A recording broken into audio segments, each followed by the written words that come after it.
مجھے دیکھتی آنکھوں سنتے کانوں، میں ہوں ڈاکٹر محمد اصغر مظہر۔ اچھا جی، آج میں نے آپ کے سامنے ایک بڑا ہی سینسٹیو ایشو رکھنا ہے کہ اگر وہ خامی آپ میں اور مجھ میں موجود ہے تو مسلمان ہوتے ہوئے، ایون ہمارے پیارے نبی حضرت محمد کریم صلی اللہ علیہ وسلم کا امتی ہوتے ہوئے جنت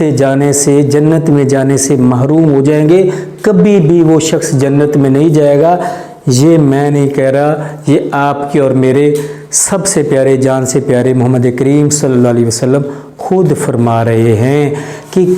جن کے بارے میں ہمارے پیارے نبی نے فرمایا کہ کون شخص ایسا بد نصیب پھر جنت میں کبھی بھی نہیں جائے گا۔ تو ہمارے پیارے نبی نے فرمایا کہ 3 دن سے زیادہ اگر کوئی مسلمان اپنے دوسرے کسی بھائی سے 3 دن سے زیادہ ناراض رہتا ہے تو